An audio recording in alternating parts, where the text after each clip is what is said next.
সংবাদ চলন্তিকা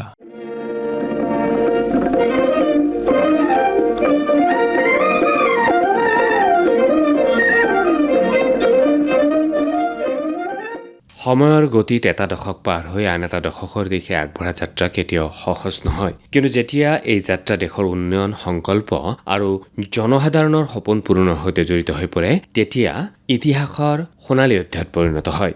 NDA চৰকাৰে যোৱা ২৬ মে'ত দেশৰ শাসনভাৰ গ্ৰহণ কৰাৰ ১২ বছৰ সম্পূৰ্ণ কৰিলে। বিগত এই ১২টা বছৰত দেশে অৰ্থনীতি, আন্তঃগাঁথনি, ডিজিটেল বিপ্লৱৰ পৰা আৰম্ভ কৰি সমাজৰ একেবাৰে শেষৰজন ব্যক্তিলৈকে আত্মনিৰ্ভৰশীলতাৰ নতুন বাৰ্তা কঢ়িয়াই আনিবলৈ সমৰ্থ হৈছে। পৰিৱৰ্তনৰ এই দীঘলীয়া পথছোৱাত দেশে কি পালে, কিদৰে সলনি হ'ল আমাৰ সমাজ আৰু অৰ্থনীতি, আৰু অসম তথা সমগ্ৰ উত্তৰ পূৰ্বাঞ্চলেই বা এই উন্নয়নৰ যাত্ৰাত কেনেকৈ অংশীদাৰ হ'ল, এই সকলোবোৰ সামৰি মই অৰূপ কুমাৰ শৰ্মাই আজিৰ সংবাদ চলন্তিকা অনুষ্ঠান আগবঢ়াবলৈ ওলাইছোঁ। অনুষ্ঠানৰ প্ৰথমতে শুনক নলবাৰী জিলাৰ জিলা উদ্যোগ আৰু বাণিজ্য কেন্দ্ৰৰ প্ৰধান পৰিচালক উত্তম শইকীয়াই উত্তৰ পূৰ্বাঞ্চলৰ ঔদ্যোগিক অনগ্ৰসৰতাৰ কথা বিবেচনা কৰি কেন্দ্ৰীয় চৰকাৰে ৰূপায়ণ কৰা উত্তৰ পূৰ্বৰ পৰিৱৰ্তনশীল ঔদ্যোগিকৰণ আঁচনিৰ চমু আভাস। আমাৰ উত্তৰ পূৰ্বাঞ্চলৰ ঔদ্যোগিক অনগ্ৰসৰতাৰ প্ৰতি লক্ষ্য ৰাখি কেন্দ্ৰীয় চৰকাৰে সময়ে সময়ে বিভিন্ন আঁচনি কৰি আহিছে। আমাৰ বৰ্তমানৰ যিটো আঁচনি চলি আছে সেইটো কয় উন্নতি, ইংলিছত হ'ব উত্তৰ পূৰ্ব ট্ৰেন্সফৰ্মেটিভ ইণ্ডাষ্ট্ৰিয়েলাইজেশ্যন স্কিম 2024। এইটো আঁচনি অসমীয়াত ক'ব হ'লে উত্তৰ পূৰ্বৰ পৰিৱৰ্তনশীল উদ্যোগীকৰণ আঁচনি। ইয়াত আমাৰ যিখিনি মেনুফেকচাৰিং বা উৎপাদন কৰা বা ছাৰ্ভিচ ছেক্টৰ যিখিনি আপোনাৰ সেইখিনি উদ্যোগৰ কাৰণে এই আঁচনিটো আছে। এই আঁচনিটো আৰম্ভ কৰিছে ৯ মাৰ্চ ২০২৪ পৰা। সেইদিনাখন কেন্দ্ৰীয় চৰকাৰে ডিক্লেয়াৰ কৰিছে, নটিফিকেশ্যন আহিছে। এই আঁচনিটো আৰম্ভ হৈছে, ন্যূনতম ইনভেষ্টমেণ্ট হ'ব লাগিব ৫০ লাখ টকা। ৫০ লাখ টকাৰ পৰা আৰম্ভ কৰি আমাৰ যিখিনি আমাৰ ছাৰ্ভিচ ছেক্টৰ ইণ্ডাষ্ট্ৰি বা মেনুফেকচাৰিং উৎপাদন যিখিনি উদ্যোগ সেইখিনি ৫০ লাখৰ ওপৰ হ'লে এই স্কিমটোত তেওঁলোকে সহায় পাব পাৰে। স্কিমৰ যোগেদি আমাৰ ইয়াত যিখিনি ছাৰ্ভিচ ছেক্টৰ ইণ্ডাষ্ট্ৰি, ধৰক হস্পিটেল, আমাৰ 3 ষ্টাৰ হোটেল বা বিভিন্ন আমাৰ কেইবাটাও ইয়াত স্কিমত আছে তেনেকুৱা, সেইখিনি ৫০ লাখৰ পৰা। তাৰপিছত যিখিনি আমাৰ মেনুফেকচাৰিং ছেক্টৰ উৎপাদন কৰা উদ্যোগ সেইখিনি ১ কোটিৰ পৰা। ১ কোটি তাত হয় কি, যদি ক্ষুদ্ৰ উদ্যোগ হয় তেতিয়া ১ কোটিত আপোনাৰ তাত চিভিল কনষ্ট্ৰাকশ্যন বা যিটো ফেক্টৰী ঘৰ বনায় সেইটো যোগ হয়। আমাৰ এই আঁচনিটো দুটা প্ৰচেছ আছে। প্ৰথমতে তেওঁলোকে আমাৰ এটা উন্নতি পৰ্টেল আছে, সেই উন্নতি পৰ্টেলটোত পঞ্জীয়ন কৰিব লাগিব। এইটো অনলাইন পঞ্জীয়ন হয়, তাত নিৰ্দিষ্ট নথিপত্ৰ জমা দিব লাগে। এই নথিপত্ৰ জমা দিলে সেইখিনি আমাৰ প্ৰথমতে আমাৰ GM পৰ্টেলত আহি যায়। তেতিয়া আমি যাৱতীয় যিখিনি পৰিদৰ্শন কৰি বা কাগজ পত্ৰখিনি চাই আমি ৰাজ্যিক পৰ্যায়লৈ পঠাওঁ। ৰাজ্যিক পৰ্যায়ত যেতিয়া হয় সেইখিনি তেতিয়া আপোনাৰ আমাৰ কেন্দ্ৰীয় পৰ্যায়লৈ যায়, চেণ্ট্ৰেল গভৰ্ণমেণ্টৰ পৰ্যায়লৈ যায়। তাত এতিয়া ৰেজিষ্ট্ৰেশ্যনটো হয়। সেই ৰেজিষ্ট্ৰেশ্যন হোৱাৰ পিছত তেওঁলোকে 4 বছৰৰ ভিতৰত সেই উদ্যোগটো তেওঁলোকে প্ৰতিষ্ঠা কৰিব লাগে। আৰু এটা কথা, আমাৰ জিলাখিনিক দুটা ভাগত ভাগ কৰিছে ইয়াত। এটা হ'ল গ্ৰুপ A, এটা হ'ল গ্ৰুপ B। গ্ৰুপ B জিলাখন হ'ল যিবোৰ উদ্যোগভাৱে উন্নতি অগ্ৰসৰ, সেই জিলাখিনি গ্ৰুপ A কৰিছে, আৰু বাকী গ্ৰুপ বিত উদ্যোগিক অনগ্ৰসৰ জিলা কৰিছে। গ্ৰুপ এত হৈছে কি, তেওঁলোকে যিখিনি কেপিটেল ইনভেষ্টমেণ্ট কৰে, মূল য'ত টকা বিনিয়োগ কৰে, সেই মূল টকাৰ গ্ৰুপ এত 30% ৰাইজ সাহায্য পাব, আৰু বাকী কেইখন জিলাত 50% ৰাইজ সাহায্য পায়। আমি নলবাৰী ডিষ্ট্ৰিক্ট উদ্যোগত অগ্ৰসৰ কাৰণে আমি গ্ৰুপ এত পৰিছোঁ, গতিকে আমাৰ ইয়াত 30% ৰাইজ সাহায্য হয়।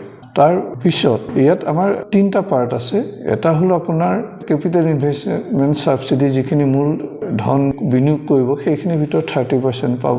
আৰু এটা আছে আপোনাৰ CIS, সেইটো আগতে আছিলে CII কেপিটেল ইনভেষ্টমেণ্ট ইনচেণ্টিভ, পিছতো হ'ল CIS, ইয়াত কেপিটেল ইনভেষ্টমেণ্ট ছাবভেনশ্যন। আপোনাৰ ধৰক টাৰ্ম লোন হ'ব, টাৰ্ম লোনৰ তাৰপিছত সেইখিনি তেওঁলোকে এটা যদি ধৰক 12% ইণ্টাৰেষ্ট হয় টাৰ্ম লোনৰ, তাৰ 5% বা এটা নিৰ্দিষ্ট শতাংশ তেওঁলোকে চৰকাৰৰ পৰা পাব।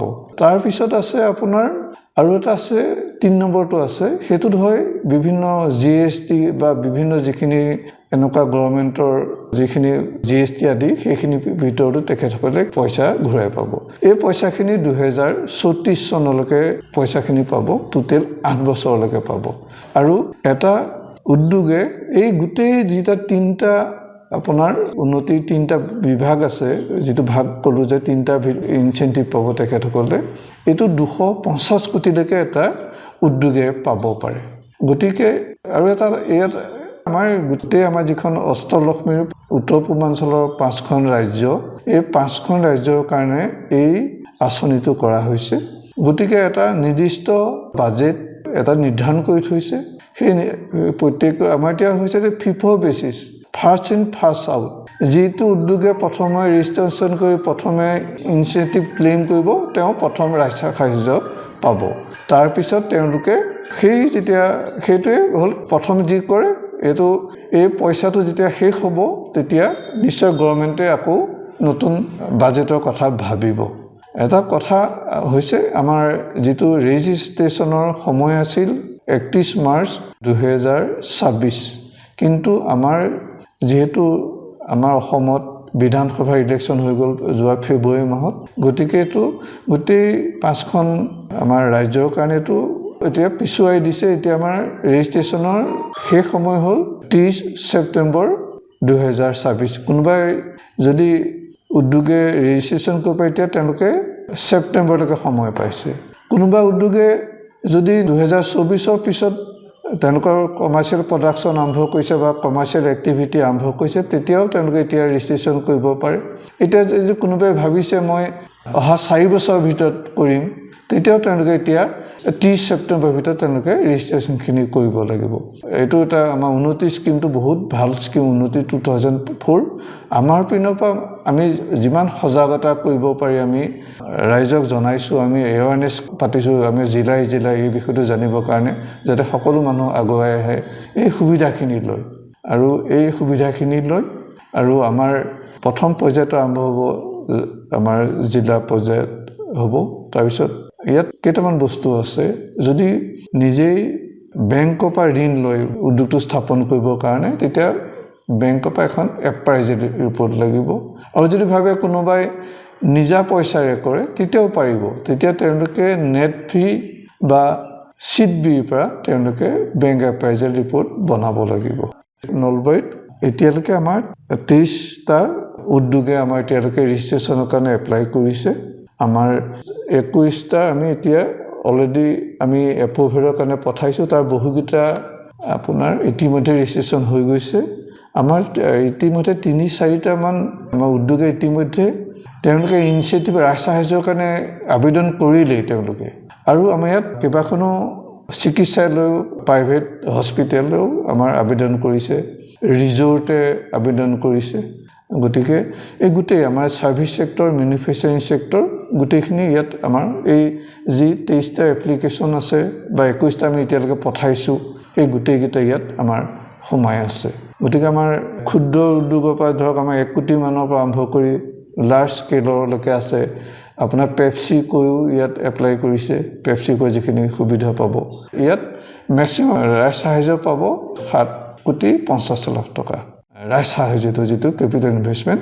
কিন্তু গোটেইকেইটা মিলি আপোনাৰ বাকী যিকেইটা ৰাইজ সাহায্য ইনচেন্টিভ আছে, গোটেইকেইটা মিলি এটা ইণ্ডাষ্ট্ৰীয়ে 250 কোটি টকালৈকে এই ৰাইজ সাহায্যখিনি লাভ কৰিব পাৰিব। গতিকে এটা বহুত ভাল স্কিম। আমাৰ উদ্যোগীসকল, পুৰণা উদ্যোগীও আগবাঢ়ি আহিব পাৰে, কোনোবা এক্সপানশ্যন কৰিব পাৰে, কোনোবাই নতুন কৰিব খুজিলেও পাৰে, কোনোবা যদি আগতে আছে তেওঁলোকেও কৰিবলৈ পায়।